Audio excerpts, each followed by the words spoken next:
When you went over to ONE FC, like, how do they pay over there? They pay good. Is it comparable to the UFC? Is it better? Everybody's contract's different. Everybody's contract's different. I'm happy. I'm very happy where I'm getting, but everybody's totally different. Do you I don't like arguing, right? I don't like I remember when I fought what was it? Like I remember when I fought Chris Carriasso, I made I don't know. Let's say I made $150,000, right? And then I'll fight the next challenger, Kyoji Horiguchi, I would make less money, right? And I'm like, how the fuck is this? Because you always get your show and your win. Excuse me. Your show and win, right? Right. Your show might be $150K, and your win's $50,000 bonus. Typically, it goes up by escalator of $3,000, $10,000, $15,000. It all depends, right?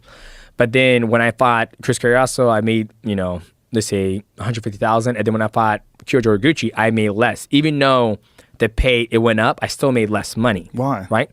I don't know why. Right? Because I didn't get pay-per-view points at the time. Right? And so I was like, I remember telling Sean, I was like, hey Sean, can I just fight that guy again? Because I made more money fighting Chris Carriasso than if I fought Kyoji Horiguchi. And he goes, no, you can't do that. Da, da, da, da. But did he say? Why? I don't understand why you're making less when you're winning. I don't know. I think it was probably because pay-per-view points, bonus. I have no idea. Right? But I didn't get pay-per-view points.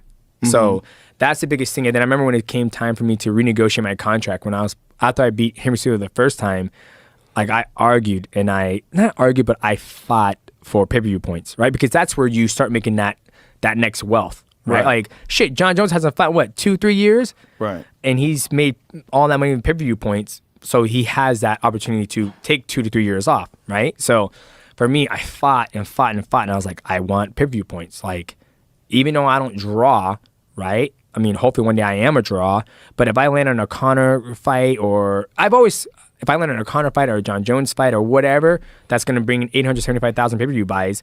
If you make $350K and then the pay-per-view structure is $0 to $200, $0, $2 to $4, $1, $4 to $6, $1.50, then $6 to $8, $2. You add all that up, you're walking out with a $2 million paycheck, right? So you do that. If I would have had, pay-per-view points on 11 consecutive title defense, you do the fucking math. I would be way well off. So, yeah. So did you get it?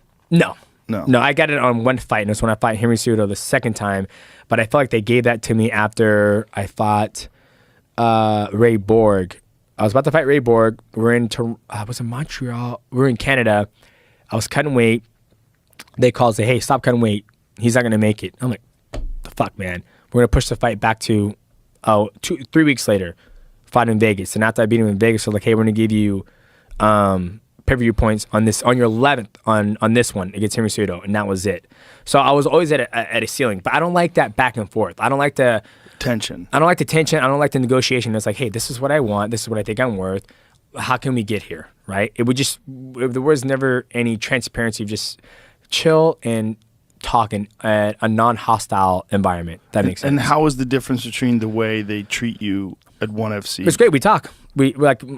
For us to have that conversation about the Rodtang fight is how it should be. It should be like a marriage, right? It should be like, hey, we want you to fight Rodtang for the world title. And I'm like, you know what? I appreciate that, but I think that's deserved for somebody else who has worked his whole life to get that opportunity, right?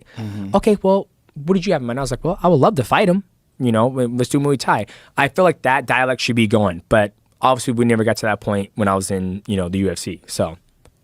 But is there like a more hostile relationship with the UFC when you were there versus 1,000%? Oh, 1,000%. Because remember, at the time, did you see that the man who tried to race the UFC, the UFC tried to race me? It's they tried to race you? Patrick Gavey did it. It's on YouTube. He did a huge piece on it. And at the time when I was going through my title reign, like they were talking about getting rid of the division, right? So there's always tension because they're trying to get rid of the division.